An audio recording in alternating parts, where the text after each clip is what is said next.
Hello and good morning. It's Thursday, 5:12 a.m. and I am full of gratitude. Good morning, everyone. Welcome from 56 degrees Fahrenheit in early October 2024 from Boston, Massachusetts, USA, North America, planet Earth, Solar System, Outer Spiral Arm, Milky Way Galaxy, Andromeda Supercluster, known universe, yet to be realized multiverse. True. Okay. We've got, several unhoused individuals in the square. I hope they keep warm, and I hope they keep safe, and I hope they keep to themselves and don't cause any mayhem in their various degrees of sobriety and neediness. Remember Maslow's hierarchy of needs. But, I don't know. Let's wish them well and hope that they don't bother us. And I don't want to bother them either. I pledge allegiance to the flag of the United States of America and to the republic for which it stands, one nation under God, indivisible, with liberty and justice for all. That's right. We're here at the subway station, first thing in the morning, first train of the day. Allons-y, let's get to it. I have a gratitude-based operating system. I have reformatted my hard drive in my head. I am grateful and blessed. And I have a gratitude list. And I start off my day with my foundation 8 for gratitudes. I am grateful and blessed for my family, my friends, my faith, my freedom, my health, my union job, a good night's sleep, and a solid breakfast. And from there, I elaborate and build on that. I don't just repeat myself over and over again for content's sake, maybe just a little, but it's to provide a model that's worked for me, that could work for somebody else. Repetition, wax on, wax off, daily practice, mindfulness, a checklist, bullet points, that kind of thing.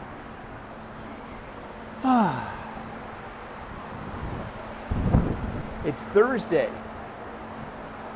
Thursday. Wednesday is Woden's Day. Woden's Day. It's for Odin. Thursday's for Thor. They're named after Norse gods, apparently. I'm pretty sure. Like Friday is for Freya. Mix in like some Romans, like from Saturday, I guess. Saturn. Saturn was a Titan, a Roman Titan, as opposed to the Greek Titans. Oh boy, I am already looking forward to getting home and going to bed. I'm an old man now, so it's just my privilege, it's my right. I just nothing doing, so I'm doing nothing. There's a time to do stuff.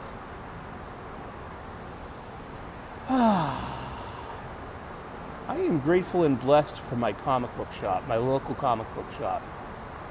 And I just broke up with them yesterday. I've been frequenting my local comic book shop for the better part of 2 decades. They're also a vintage toy store. I've spent a decent amount of money there. I have a pull list there. I had to cancel my pull list. I am on the hook for until the 3rd week because they pre-order things, so it's like they're just going to mail it to me and they'll charge my credit card, and that will be my final business transaction with my current local comic book shop. I'll be picking up a new local comic book shop when I move to Quincy. I'm already setting up my pull list there, and that's that. But I'm a little brokenhearted. I went yesterday to the local comic book shop to pick up my pull list. There was only one book on my pull list, and there was one book on the shelf, so it was like 2 light weeks in a row for me. I usually have about 10 to 12 books on my pull list. And that's spread out over 4 weeks, sometimes 5 weeks in a month. And I don't know, it was like once again, just like the young lady at the cash register who used to be chatty with me, who I know used to watch my shows here too. So it could have been any of the things that come out of my mouth and head. But what are you supposed to do? What am I supposed to play stupid? You know, you can tell when a woman has changed her mind and her heart about a subject. You know, very little eye contact, very, very little. The most.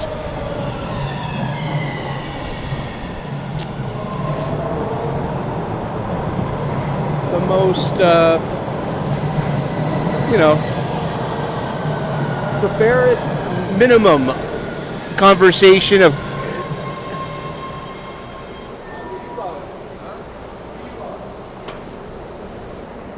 head on a swivel, as always.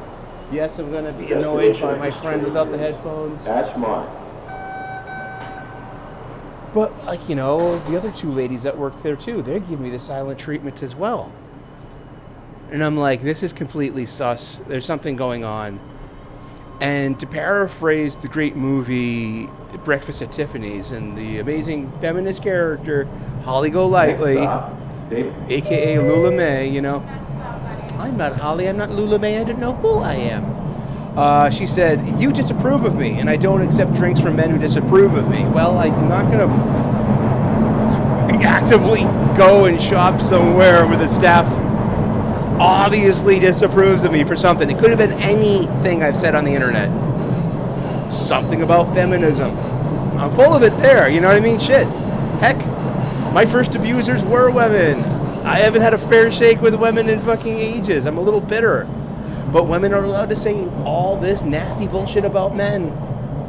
And what happens when you mirror it? You become a bad person. Well, whatever, dude. It could have been something about my attitude about politics or progressives or Harris voters. I have the same opinion of Trump voters. I mean, that's like shooting fish in a barrel when it comes to making fun of the GOP. They were never my heroes in the first place. I've never been so disappointed in anything except for that 1 year, Christmas time, senior year in high school, where I got all these presents and they were all SAT preparement books. And I'm like, it was just scudded me. And it's because I hated school and I hated tests and I'm a smart guy. I just don't test well. And I was like a C+ student, but I'm a really smart dude in some areas. But yeah, I had a breakup with my comic book shop. It breaks my heart. I love my comic book shop. I am moving anyway, so it is coming, but I've noticed this over the past several weeks. Something happened. There must have been an inciting incident. And I'm never, ever untoward when it comes to the staff. Because I work in the service industry. They're not there for you to hit on. They're not there for you to harass or to be lewd to or to oogle or to objectify. I mean, they're normal chicks. Kind of. They're nerdy. They're geeky. Wonderful ladies. I mean, and it's just palpable. So palpable that I was just like, it's off-putting. And that was, the main reason I broke it off yesterday. I'll get my books. I'm a comic book fan. There are several comic book shops in the area. I could go without picking up my books for a couple, I'm moving them anyway, But yeah, that was heartbreaking in a way. I was just like, oh geez, well, that's women for you though. Seriously, you wonder where I get this awful attitude about women? From women. I mean, seriously, plenty of women in my life. I've got, I had a mom, I had grandparents, I have aunties, I've got cousins, Irish women. I've got friends whose wives. I've got, an avuncular relationship with the youngins. I mean, it's just impossible. I mean, I'm sorry. It was so off-putting and so, I used to walk in there on any Wednesday saying, Happy New Comic Day! With my usual ebullient and energy. And it was always great to have dynamic conversations. And you can just tell. If you can't tell, then that's on you. And that means you might have some learning to do. Oh, wow. Unhoused people trying to get some sleep. Yeah. But really, I mean, yeah, so that happened yesterday. But I am grateful and blessed for my local comic book shop. Hey, how you doing, buddy? Good to see you. I am grateful and blessed for that staff. They've been really nice to me for the past, for the better part of 2 decades. This stuff is it's recent. And I mean, what's it to me? I mean, it's a good example of attachment. The value of attachment, the value of non-attachment. Next stop, I mean, Central what am I Square. going to get out of this? What? Do I need a conversation? Do I need to clear the air? Do I need to have a heart-to-heart? Do I need to have a struggle session with progressive people to tell me how evil I am? Because I like certain brand of comic books, or I'm an old Star Wars fan, or I wear or I have the wrong opinion about feminism, or the wrong opinion about progressives and Harris voters, or have, the wrong opinion about incels.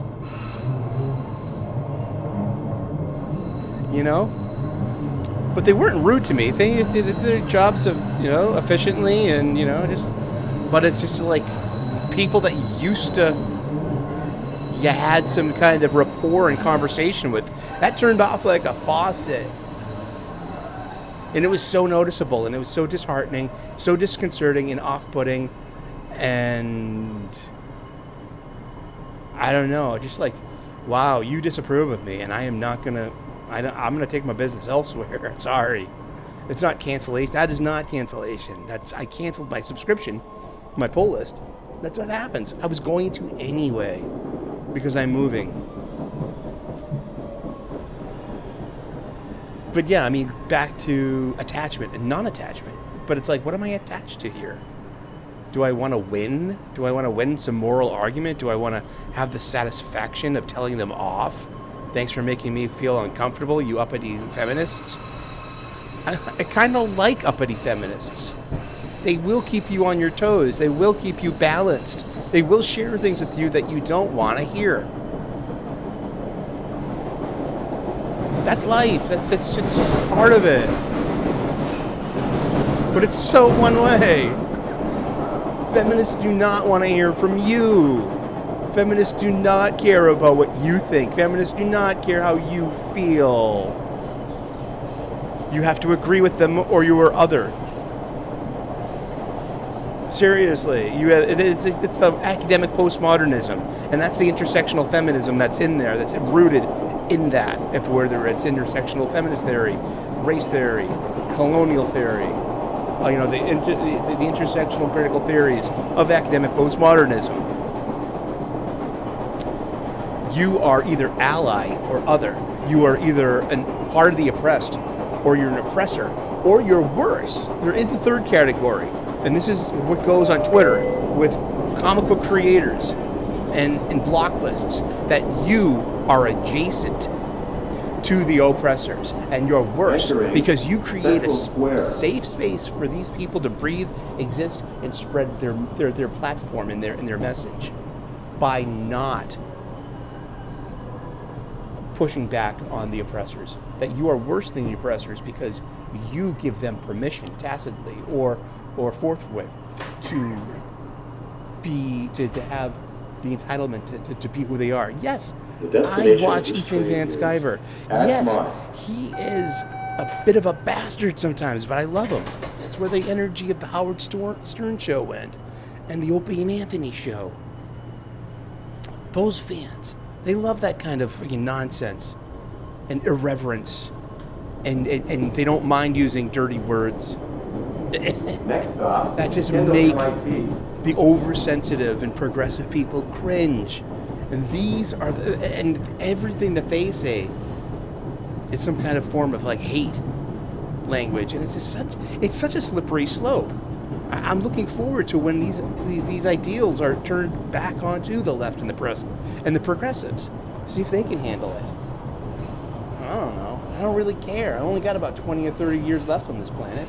Should I be spending my mind thinking about all this bullshit that doesn't fucking matter? Or should I apply myself to things that will make me happy? And one of them is my comics and my hobby. That's one of my hobbies. So it's like, you can't. It's like the only way to win the game is not to play.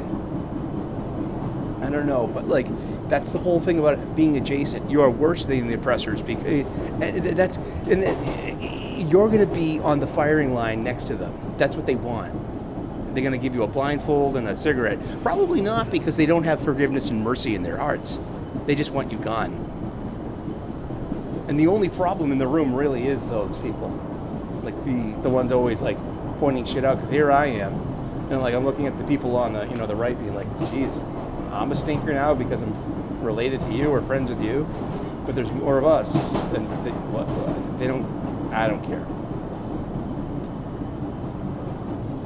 And also, I'm 52 years old. I will be in 7 weeks.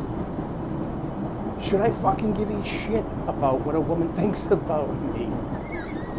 Or anyone? No, I don't give a shit what any human thinks about me. I do to some extent. Some people, yeah. Friends, family, co-workers, bosses, guests, neighbors, roommates, shit, yes. There's a point where I do care.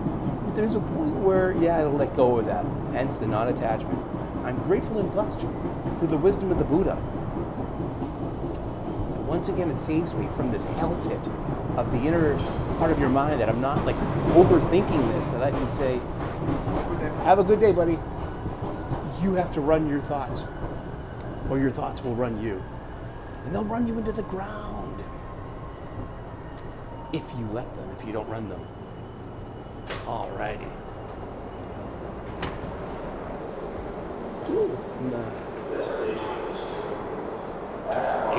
Here's the subway cars. 6 cars. It used to be 4 and 2 at night when after rush hour. And then you go up to 4 during rush hours. And now they went up to 6. Well, a couple of decades ago. And now they always run 6. But yeah, that's it. I'm a little wistful, sure. I love my local comic book shop, but they don't love me. They love my business, but they don't respect me. I mean, geez, no, not really. What are you supposed to do with that? Do what you need to do. Grow some balls, grow some eggs. Fucking just get on with life. Don't accept that judgment. I'm not going to agree to that. It's great. You got a bad opinion of me. Fuck off. Sorry, I love you guys, but keep your... I mean, that's... Dude. Loyal customer for about 2 decades. What is that worth? Next to a woman's judgment. I keep coming back to the fucking being like some kind of fucking misogynist. But there's nothing fucking worse than, I mean, women are judgy. Fuck, off-put, I mean, just shit. That just soured me on the whole fucking thing. I'm not gonna, no thanks. I'm not coming here to fucking be like, be treated like a dirty diaper. Fuck you. Sorry, kids. I love you kids. I was gonna say guys, gals, ladies, but I got called on once for using binary language with one of them. I'm like, oh geez. It almost gave me a panic attack. Here I am. But I'm in a blue state, in a blue city, at a very blue store. They're a vintage toy store. They got all these wrestling figures in the back. After Hulk Hogan showed up at the RNC a month ago or more, there are no more Hulk Hogan figures around the WWE action figure sets and shit. They're all mysteriously gone. So it's more of like, this could be political, this could be ideological. But one thing I'll tell you this, I was never untoward. I don't do that to ladies, especially in service. They're not there for you to hit on, or to be lewd to, or to make dirty jokes, or to make them feel uncomfortable. They're there to work and earn a wage. And God bless geeky girls, real geek girls, not fake geek girls that are just everywhere, who like to cosplay and like to to tell people how to run their fucking fandoms, but I'm talking about authentic, real geek girls that read comics, that love fandoms, that are real cosplayers. And these girls are that. These ladies are that. Or these individuals, these humans are that. This is a fucking park. I was just like, the car just pulls up on the sidewalk, and I'm like, don't hit me. Well, you have a great day. I'm going to go to work now, get my mind off my mind with some mindless tasks. Earn some money so I can fuel my hobby. It's my hobby. I love comic books. And I love my local comic book shop. But it doesn't love me. What do you do when your hobby doesn't love you back? Well, it does love. It just change locations. Start anew. I don't know. I don't have answers. All I have are more questions.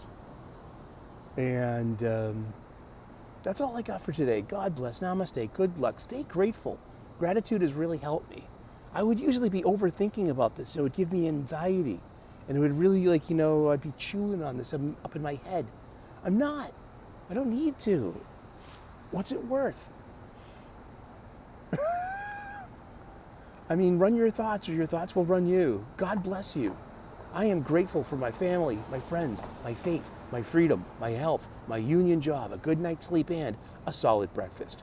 I am grateful to my local comic book shops. I am grateful to my former local comic book shop that I frequented for the better part of 2 decades. Be nicer to people, especially the ones you don't like. Seriously. Their money's just as green. I don't know. You have a great day. God bless. Cheers.